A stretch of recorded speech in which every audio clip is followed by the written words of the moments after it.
Bonjour chers élèves, avec une nouvelle vidéo, avec un nouveau chapitre de la boîte à merveilles. Alors, c'est le chapitre 4 aujourd'hui, c'est ce qu'on va essayer de voir, ainsi que les événements principaux de ce chapitre. Alors pour le titre qu'on a choisi pour ce chapitre, c'est les ennuis de Lella Aïcha. Les ennuis ou bien les problèmes de Lella Aïcha. Alors pour le chapitre 3, pour un rappel, avant de passer au chapitre 4, on fait d'abord un rappel du chapitre précédent et qui a connu deux événements principaux, à savoir l'achat d'une lampe à pétrole par Fatma Bziouia puis par Lella Zoubida, et aussi la disparition de Zineb, la tristesse de Rahma, la solidarité des voisins. Lella Zoubida et Fatma Bziouia ont trouvé Zineb à Dar Qitoun, ou bien la maison des Idrissides. Repas préparé par Rahma, bien sûr, pour remercier Dieu. Il a décidé de préparer un repas pour les mendiants aveugles. Et à la fin, on a la tristesse de Sidi Mohamed. Bon, là, c'était les événements du chapitre 3. Pour le chapitre 4. Alors, les événements de ce chapitre se passent pendant le printemps. Là, c'est la saison du printemps. Et la saison du printemps commence le 21 mars. D'accord? Jusqu'au 20 juin. Alors, pour le premier événement de ce chapitre, c'est que Lella Zoubida et son fils étaient invités chez Lella Aïcha. Ils étaient invités à passer la journée chez Lella Aïcha. Lella Aïcha qui est l'ami intime de Lella Zoubida. Donc Lella Zoubida et son fils rendent visite à Lella Aïcha. Et ici, s'il vous plaît, rendre visite, on l'utilise toujours lorsqu'on parle d'une personne. On dit par exemple, j'ai rendu visite à mon ami, j'ai rendu visite à ma grand-mère parce qu'elle était malade. Mais on ne peut pas dire j'ai visité ma grand-mère. Alors on utilise le verbe visiter lorsqu'on parle toujours d'un lieu. J'ai visité Casablanca, j'ai visité Marrakech, et ainsi de suite. Donc là c'était le premier événement, description de la maison de Lella Aïcha. Alors là, comme tous les autres chapitres, Sidi Mohamed faisait la description de chaque lieu où il se trouvait. Et la description qu'il faisait était une description détaillée, était une description minutieuse. Donc c'est ce qu'il a fait pour la maison de Lella Aïcha. Il nous a bien sûr décrit la chambre principale de Lella Aïcha. C'est la chambre où elle recevait les voisines, et une deuxième chambre où elle stockait bien sûr les provisions alimentaires. Donc il a fait une description valorisante parce qu'il a décrit la chambre, les meubles de la chambre d'une manière favorable. Alors là, ce qui marquait surtout la chambre de Lella Aïcha, c'était une propreté incroyable de toute la maison. Sidi Mohamed après joue avec les enfants à un jeu qui est la mariée. Alors les enfants, quels enfants? Les enfants qui habitaient la même maison. Les enfants des voisins ou bien des voisines de Lella Aïcha. Ils ont invité Sidi Mohamed à participer ou bien à jouer avec eux à un jeu qui est la mariée. Alors là, le plus âgé de ces enfants avait 9 ans et c'était une fille. Et elle allait jouer le rôle de la Negafa. Et cette fille s'est chargée de la protection de Sidi Mohamed.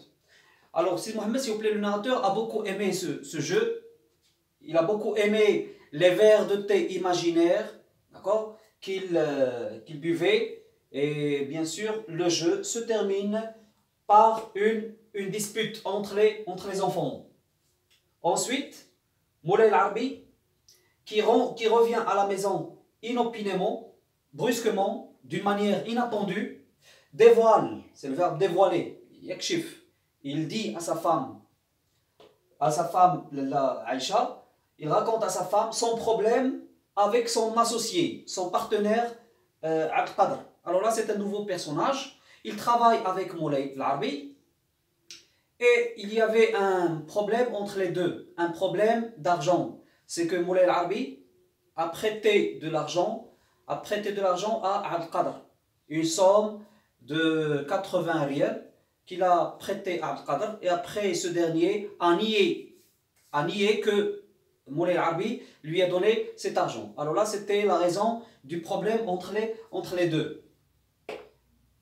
Le souvenir de la nzaha, la promenade, la sortie, d'accord, racontée par une voisine à Lalla Zoubida. Alors, au moment où Lalla Aïcha discutait avec son mari dans une autre chambre, et bien sûr pour l'attendre, Lalla Zoubida a décidé de jeter un coup d'œil à travers la fenêtre. Et là, il a rencontré, dans une fenêtre qui était en face, il a rencontré une voisine de Lalla Aïcha qui l'a salué et qui a entamé une discussion avec elle. Et là, cette voisine a raconté à Lalla Zoubida un souvenir, d'accord, d'une zaha, d'une sortie qu'elles ont fait à la forêt. Le soir, Moulay Abdeslam, qui est le mari de Lalla Zoubida, qui est le père de Sidi Mohamed, Moulay Abdeslam vient chercher sa famille. Bien sûr, c'est le retour à la maison. Alors, retour à la maison, description des ruelles qui étaient mal éclairées. Alors là, il faisait nuit. Le lendemain, Lalla Zoubida raconte à son mari ce qui s'est passé à Moulay Al-Arabi. Donc là, Lalla Zoubida a décidé de ne rien raconter à son mari le même soir, peut-être à cause de la fatigue, d'accord? Donc elle a reporté son histoire jusqu'au lendemain. Le lendemain, c'était le vendredi. Donc elle a raconté à son mari toute l'histoire, tout le problème de Moulay Al-Arabi avec son associé Abdelkader, la tristesse de l'Aïcha. Et là, on va parler du Pacha, le Pacha, on va parler du prévôt des marchands, Amid Tujjar, on va parler des sbires. Alors là, Moulay Al-Arabi, bien sûr, pour récupérer son argent, il a porté plainte. Il a porté plainte devant le Pacha. Mais bien sûr, parce que le Pacha avait devant lui deux versions, deux versions différentes, il n'a pas pu trancher. C'est pourquoi il a envoyé les deux plaideurs, il a envoyé les deux plaideurs devant le prévôt des marchands. Donc ici, s'il vous plaît, Sidi Mohamed nous a parlé du Pacha et il a exprimé un jugement défavorable, dévalorisant concernant le Pacha. Il l'a présenté comme une personne qui faisait peur aux gens. Il l'a présenté comme une personne cruelle, comme un personnage cruel qui torturait les gens, qui les punissait, d'accord, au gré de sa fantaisie. Donc là, s'il vous plaît, on va continuer. Donc le lendemain, Lalla Zoubida raconte à son mari ce qui s'est passé à Moulay Al-Arabi, c'est-à-dire le problème.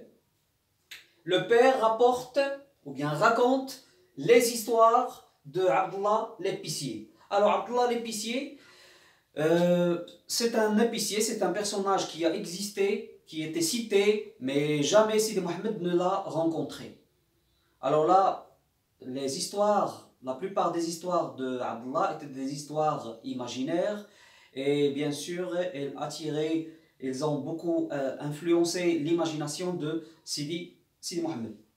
Ici, s'il vous plaît, le problème entre Moulay Al-Arabi et Abdelkader, il va causer sa faillite, il va causer sa ruine. C'est-à-dire que Moulay Al-Arabi va perdre son atelier, il va perdre son capital, il va perdre son argent et aussi son matériel. Il va tout perdre. D'accord? Alors là, il va bien sûr déclarer faillite. Après cela, Lalla Aïcha va aider son mari. Elle va l'aider comment? Elle va vendre ses bijoux, elle va vendre les meubles de la maison afin d'aider son mari, l'aider financièrement.